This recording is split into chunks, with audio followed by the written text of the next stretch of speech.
নম্বর, যে ব্যক্তি সুদ খাবে ওই ব্যক্তি কিয়ামতের দিন স্বাভাবিক অবস্থায় আল্লাহ তাআলার দরবারে হাজির হতে পারবে না।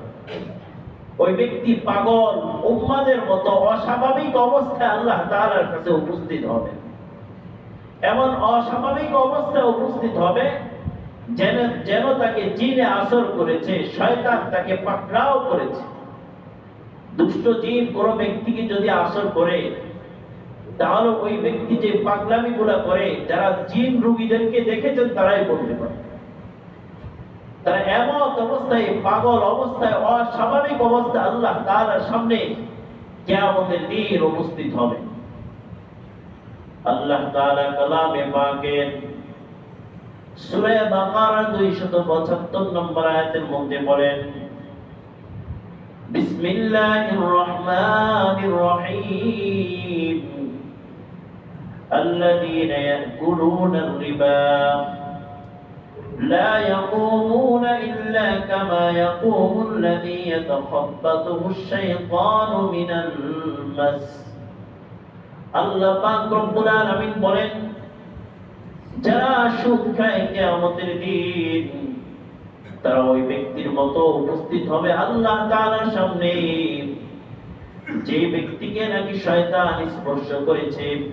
শয়তান স্পর্শ করার কারণে, শয়তান পাকড়াও করার কারণে পাগল উন্মাদনা সে করতেছে, পাগলামি করতেছে। যেরকম পাগলামি করে শয়তান পাকড়াও করলে, এরকম পাগল উন্মাদ অবস্থায় আল্লাহ পাক রব্বুল আলামিনের সামনে উপস্থিত হবে।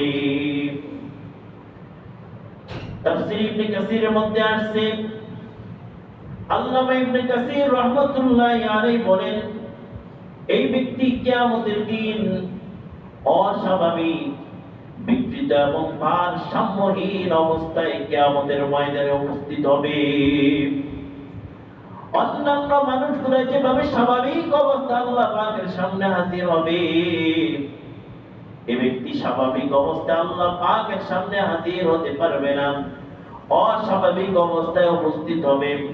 তার অবস্থা হবে বিকৃত অবস্থায়, এবং তার অবস্থা হবে উন্মাদ ব্যক্তির মতো, পাগল ব্যক্তির মতো।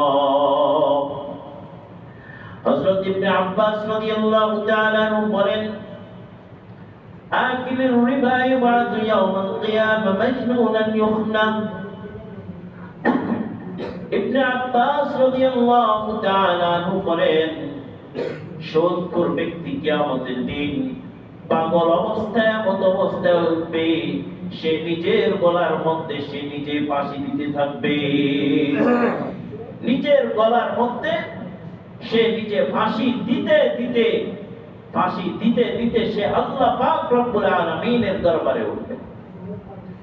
তাহলে এই জায়গা থেকে বুঝতে পারলাম, যে ব্যক্তি সুদ খাবে তার এক নম্বর শাস্তি কিয়ামতের দিন এই ব্যক্তি পাগল উন্মাদ হয়ে আল্লাহ পাকের সামনে উপস্থিত হবে। অস্বাভাবিক অবস্থায় এই ব্যক্তি আল্লাহ পাক রব্বুল আলামিনের সামনে উপস্থিত হবে।